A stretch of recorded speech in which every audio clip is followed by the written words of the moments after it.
Boy friend ಸಿಕ್ಕರೆ coffee ಡೇಗೆ ಹೋಗದ ಹುಡುಗೀರ್ ಯಾರುಂಟು, ಗರ್ಲ್ ಫ್ರೆಂಡ್ ಕೈ ಕೊಟ್ರೆ ಬಾಯ್ ಬಗ್ಗೆ ಹೋಗದ ಹುಡುಗರು ಎಲ್ಲುಂಟು.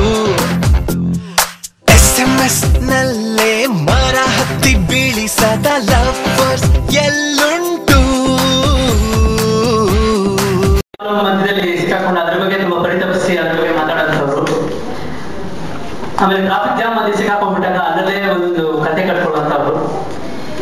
ರೇಷನ್ ತಗೊಳ್ಳುವಾಗ ಅದೊಂದು ಸಮಸ್ಯೆ, ಸಿನಿಮಾ ಥಿಯೇಟರ್ ಹೋದಾಗ ಅಲ್ಲಿ ಟಿಕೆಟ್ ಸಿಕ್ಕಿದ್ರೆ ಅದೊಂದು ಸಮಸ್ಯೆ. ಈ ತರದ ನಾನಾ ತರದ ಪರಿಸ್ಥಿತಿಗಳನ್ನ ನೋಡ್ಕೊಂಡು ಅದ್ರ ಬಗ್ಗೆ ಒಂದಷ್ಟು ಹಾಡುಗಳನ್ನ ಮಾಡಿ ಒಂದು ಯೂತ್ಫುಲ್ ಆಗಿ ಒಂದು ಮಾಡೋಣ ಅಂತ ಒಂದು ಆಲೋಚನೆ ಬಂತು. ಅದನ್ನ ಈ ತರ ಪ್ರಯತ್ನ ಮಾಡಿದೀವಿ.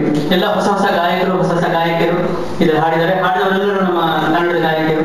ನಂತರ ಸುಮಾರು ಒಂದು 120ರಿಂದ 125 ಹೊಸ ಗಾಯಕಿಯರ ಧ್ವನಿಗಳ ಲಿಸ್ಟ್ ಇದೆ. ಅದರಲ್ಲಿ ಯಾವ್ದಾರೆಲ್ಲ ನಾವು ಸೂಟ್ ಆಗುತ್ತೋ ಅಂತ ಸಿಂಗರ್ಸ್ ನ ಬಳಸಿ ಈ ಹಾಡುವ ಪ್ರಯತ್ನ ಮಾಡಿದೀವಿ, ಈ ಹಾಡಿಸೋ ಪ್ರಯತ್ನ ಮಾಡಿದೀವಿ. ಇದನ್ನ ವಿಡಿಯೋ ಶೂಟ್ ಮಾಡೋದು ಕೂಡ ಈ ಸಂಸ್ಥೆ ರೆಡಿ ಮಾಡ್ತಾ ಇದ್ದಾರೆ.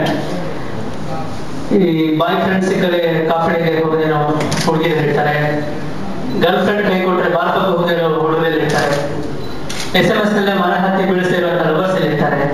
ಈ ತರದ ವಿಚಾರಗಳನ್ನ ಇಟ್ಕೊಂಡು ನಾವು ಸಣ್ಣದೊಂದು ಪ್ರಯತ್ನ ಮಾಡಿದ್ದೀವಿ. ಈ ಸಂಸ್ಥೆ ಮುಂದೆ 10 ಹೊಸ ಹೊಸ ಪ್ರಯತ್ನಗಳನ್ನ ಮಾಡೋ ನಿಟ್ಟಿನಲ್ಲಿದೆ. ಅದರಲ್ಲಿ ನನಗೆ ಅವಕಾಶ ಕೊಟ್ಟಿದ್ದಾರೆ ಈ ಸಂಸ್ಥೆಯಿಂದ. ಇದನ್ನ ಬಿಡುಗಡೆ ಮಾಡೋದಕ್ಕೆ ಪವರ್ ಸ್ಟಾರ್ ಅವರು, ಪವರ್ ಡೈರೆಕ್ಟರ್ ಅವರು ಬಂದಿದ್ದಾರೆ. ಅವರು ಹೆಚ್ಚಿಗೆ ಮಾತಾಡ್ತಾರೆ, ವಿಶ್ ಮಾಡ್ತಾರೆ, ಹಾರೈಸ್ತಾರೆ. ನಿಮ್ಮೆಲ್ಲರ ಆಶೀರ್ವಾದ ಜೊತೆಗಿದ್ದು ಇದು ಚೆನ್ನಾಗಿ ಯಶಸ್ಸಾಗಬೇಕಲ್ಲ. ನಮಸ್ಕಾರ. ಆಲ್ಬಮ್ ಬಗ್ಗೆ ನಾನು ಮಾತಾಡೋದಕ್ಕಿಂತ ಫಸ್ಟ್ ವಿಷಯ ತಿಳಿಸ್ತಾ, ಐ ಹೋಪ್ ನಿಮ್ಮ ಟೈಮ್ ಪಾಸ್ ಆಲ್ಬಮ್ ಏನ್ ಮಾಡಿದ್ರೆ ಅದು ಚೆನ್ನಾಗಿ ಕ್ಲಿಕ್ ಆಗಲಿ, ಸಕ್ಸಸ್ಫುಲ್ ಆಗಲಿ. ನೀವು ನೆಕ್ಸ್ಟ್ ಆಲ್ಬಮ್ ಮಾಡಿದ್ರೆ as a friend, as well wisher ನಾನು ನಿಮ್ಗೊಂದು ಹಾಡಾಡ್ಬಿಡ್ತೇನೆ. ಆಮೇಲೆ ಈ ಆಲ್ಬಮ್ ಸಕ್ಸಸ್ ಆಗಲಿ. ಆಕ್ಚುಲಿ ಐ ಥಿಂಕ್ ಕರ್ನಾಟಕದಲ್ಲಿ ಪಾಪ್ ಆಲ್ಬಮ್ಸ್ ಆಗಲಿ ಮತ್ತೆ ಜನರಲಿ ಮತ್ತೆ ಮುಂಚೆ ಎಷ್ಟು ರಿಲೀಸ್ ಆಗ್ತದೆ ಅಷ್ಟು ಬರ್ತಿಲ್ಲ ಅಂತ ಕಾಣುತ್ತೆ ಈಗ. ಮತ್ತೆ ಟ್ರೆಂಡ್ ಶುರು ಮಾಡಿದ್ರ ಈ ಟ್ರೆಂಡ್ ಸಕ್ಸಸ್ಫುಲ್ ಆಗಲಿ. ನೀವು ಸಾಕಷ್ಟು ಇನ್ನೂ ಹೊಸ ಆಲ್ಬಮ್ ಮಾಡಿ ನಮ್ಮ ವಿಶೇಷ ಎಲ್ಲರ ವಿಶೇಷ ಜೊತೆಗಿರುತ್ತೆ. Best of luck. ಫಿಲ್ಮಿ ಆಲ್ಬಮ್ಗಳು ಹುಡುಗರನ್ನ ಹುಡುಗಿಯರನ್ನ ತುಂಬಾ ಪವರ್ಫುಲ್ ಆಗಿ ಮುಟ್ಟುತ್ತೆ. ಅದರಿಂದ ಒಂದು ಬೇರೆ ಮ್ಯೂಸಿಕ್ ಸೆಕ್ಷನ್ ಓಪನ್ ಆಗಬಹುದು. ಯಾಕಂದ್ರೆ ಸೌತ್ ಅಲ್ಲಿ ನಮ್ಮ ಭಾಷೆ ಅಷ್ಟೇ ಅಂದ್ರೆ ತಮಿಳು, ಹೈದರಾಬಾದ್, ಕೇರಳದಲ್ಲೂ ಕೂಡ ಈ ಹೊಸ ಸೆಗ್ಮೆಂಟ್ ಅಂದ್ರೆ ಬರೀ ಸಿನಿಮಾ ಸಂಗೀತ ಮಾತ್ರ ಹುಡುಗ ಹುಡುಗಿಯರಿಗೆ ಅವರಿಗೆ ತಲುಪುತ್ತೆ, ಬಿಟ್ರೆ ಭಾವ ಪ್ರಧಾನ ಸಂಗೀತ ತಲುಪುತ್ತೆ.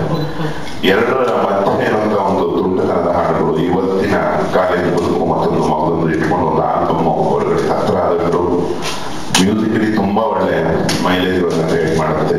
ತುಂಬಾ ಒಳ್ಳೆದಾಗಲಿ, ತುಂಬಾ ಒಳ್ಳೆ ಪ್ರಯತ್ನ ಅಂತ ಮಾತಾಡ್ತಿದ್ದೆ. ಇದರಲ್ಲಿ ಇನ್ನೊಂದು ವಿಶೇಷ ಅಂದ್ರೆ ಎಲ್ಲ ಹೊಸ ಹೊಸ ಪ್ರತಿಭೆಗಳನ್ನ ಪಡೆದಿರೋದು. ಅವರಲ್ಲಿರೋ ಎನರ್ಜಿ ಹಾಡ್ಬೇಕಾದ್ರೆ ಅದನ್ನ ಕೇಳಿಸ್ಕೊಳ್ಳೋದು ತುಂಬಾ ಚೆನ್ನಾಗಿದೆ. ಓವರ್ ಆಗಿ ಇದೊಂದು ಒಳ್ಳೆ ಪ್ರಯತ್ನ. ನಿಮಗೆ ತುಂಬಾ ಯಶಸ್ಸು ಸಿಗಲಿ. ಮತ್ತೆ ಮತ್ತೆ ಮತ್ತೆ ಇದೇ ಥರದ ಸಾಕಷ್ಟು ಆಲ್ಬಮ್ಗಳು ನಿಮ್ಮ ಕವಿತ್ವದಿಂದ, ನಿಮ್ಮ ಸಂಗೀತ ಪ್ರಜ್ಞೆಯಿಂದ ಹೊರಹೊಮ್ಮಲಿ ಅಂತ ಹೇಳ್ತಾ ಹಿತೈಷಿಯಾಗಿ ನಾನು ತುಂಬ ಹೃದಯದ ಧನ್ಯವಾದ ಹೇಳ್ತೇನೆ. ನಾನು ಕರೆದಿದ್ದಕ್ಕೆ ಮತ್ತೆ ಮಾತಾಡೋದಕ್ಕೆ ಅವಕಾಶ ಕೊಟ್ಟಿದ್ದಕ್ಕೆ thank you so much. Thank you.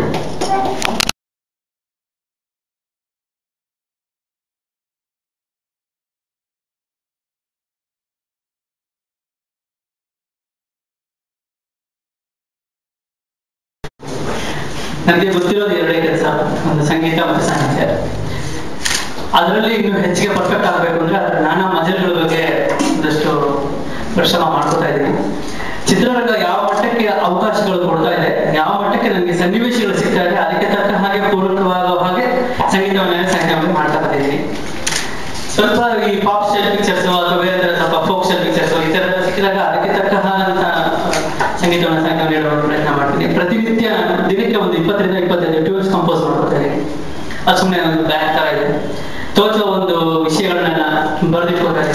ಆ ಕವನಗಳೆಲ್ಲ ಒಂದು 3-4 ಪುಸ್ತಕಗಳಷ್ಟು ಕವನಗಳಿದೆ. ಅದು ಚಿತ್ರಗಳಿಗೆ ಬಳಕೆ ಆಗುತ್ತೋ ಅಥವಾ ಹಾಗೆ ಪುಸ್ತಕವಾಗಿ ಪ್ರಕಟವಾಗುತ್ತೋ ಗೊತ್ತಿಲ್ಲ, ಅದು ಕಾಲ ನಿರ್ಧರಿಸುತ್ತೆ. ಆದ್ರೆ ಈ ಟೈಮ್ ಅನ್ನೋದು ಮನುಷ್ಯನ ಜೀವನದಲ್ಲಿ ನಾವು ಸುಮ್ಮನೆ ಕೂತ್ರು ನಿಂತರು ಮಲಗಿದ್ರು ಹಾಗಿದ್ರು ಟೈಮ್ ಮಾತ್ರ ಪಾಸ್ ಆಗ್ತಾನೆ ಇರುತ್ತೆ. ಈ ಪಾಸ್ ಆಗ್ತಾನೆ ಇರೋ ಟೈಮ್ ಜೊತೆ ನಾವು ಹೆಜ್ಜೆ ಹಾಕಿದ್ರೆ ನಾವು ಜೀವನದಲ್ಲಿ ಪಾಸ್ ಆಗ್ತೇವೆ. ಅದ್ರ ಮಧ್ಯದಲ್ಲಿ ಸ್ವಲ್ಪ ನಮ್ಗೆ ರಿಲೀಫ್ ಬೇಕು ಅಂದ್ರೆ ಒಂದು ಟೈಮ್ ಪಾಸ್ ತರ ಏನೋ ಒಂದು ಆಲ್ಬಮ್ ಮಾಡೋಣ ಅಂತ ಅನಿಸ್ತು, ಒಂದು ಮಾಡಿದ್ದು. ಇದ್ರ ಮಧ್ಯದಲ್ಲಿ ಹೊಸ ಪ್ರತಿಭೆಗಳ ಜೊತೆ ಕೆಲಸ ಮಾಡಿ ತುಂಬಾ ಖುಷಿ ಆಯ್ತು. ತುಂಬಾ ಆರ್ಕೆಸ್ಟ್ರೇಷನ್ ಅಲ್ಲಿ ಬ್ಯಾಕ್ಗ್ರೌಂಡ್ ಮ್ಯೂಸಿಕ್ ಅಲ್ಲ, ಸ್ವಲ್ಪ ರ್ಯಾಪ್ ಪೋರ್ಷನ್, ಅದ್ರ ಮೇಲೆ ಒಂದು ಈ ವೆರೈಟಿ ತಾಳಗಳ ಮೇಲೆ ನಮ್ಮ ಜನಪದವನ್ನು ಬಳಸೋ ಪ್ರಯತ್ನ ಎಲ್ಲ ಆಯ್ಕೆ ಮಾಡಿದ್ದೀವಿ. ಫುಲ್ಲು ಇದು ಮುಖ್ಯವಾಗಿ ಹುಡುಗ ಹುಡುಗಿಗೆ, ಎಸ್ಪೆಷಲಿ ಕಾಲೇಜ್ ಹೋಗುವಂತ ಹುಡುಗ ಹುಡುಗಿಗೆ, ಸ್ಕೂಲ್ ದಾಟಿ ಕಾಲೇಜ್ ಮುಕ್ತಾ ಇರೋಂಥ ಹುಡುಗ ಹುಡುಗಿಗೆ ಒಂದು ಸಣ್ಣ ಕಚಗಳು ಇಡುವ ಪ್ರಯತ್ನ ಅಂತ ಅನಿಸ್ತಾ ಇದೆ. ಆ ರೀತಿ ಮಾಡಿದ್ದೀವಿ. ಮುಂದೆ ಭಕ್ತಿಗೀತೆಗಳ ಒಂದು ವಿಚಾರ ಇದೆ, ಅದು ಒಂದು ರೆಡಿಯಾಗಿದೆ. ಕನ್ನಡ ನಾಡುನುಡಿ ಬಗ್ಗೆ ಸ್ವಲ್ಪ ಬೇರೆ ರೀತಿಯ ಒಂದು ಪ್ರಯತ್ನಗಳು, ಅದಕ್ಕೆ ಮತ್ತೆ ದಾಸ ಸಾಹಿತ್ಯ ಸಮಗ್ರ, ಶಂಕರಾಚಾರ್ಯರದ್ದು ಒಂದಷ್ಟು ಇದನ್ನು ಬಳಕೆ ಆಗಿರುವಂತಹ ಒಂದಷ್ಟು ಸಮಗ್ರಗಳನ್ನ ತಗೊಂಡು ಅರ್ಥ ಮಾಡ್ತಿದ್ವಿ. ಅಂದ್ರೆ ಮೆಡಿಟೇಷನ್ ಮ್ಯೂಸಿಕ್, ಈ ತರ ಒಂದು ಆಲ್ಬಮ್ಗಳನ್ನ ಒಂದು 10-15 ಆಲ್ಬಮ್ಗಳು ಆಲ್ರೆಡಿ ಸಿದ್ಧವಾಗಿದೆ. ಅದು ಕ್ರಮೇಣ ಒಂದರಿಂದ ಒಂದು ಬಿಡುಗಡೆ ಆಗತ್ತೆ. ರೀತಿ ಕೆಲಸ ತೊಡಗಿಸ್ಕೊಂಡು ಕೆಲಸ ಮಾಡ್ತದೆ, ಕೆಲಸ ಬಿಟ್ಟು ಬೇರೆ ಗೊತ್ತಿಲ್ಲ. ನಿಮ್ಮ ಆಶೀರ್ವಾದ ಸದಾಗಿದೆ ನನಗೆ, ಹಾಗಾಗಿ ಪ್ರತಿಯೊಂದು ಹೆಜ್ಜೆ ಮುಂದೆ ಒಂದು ಧೈರ್ಯ ಬರ್ತದೆ.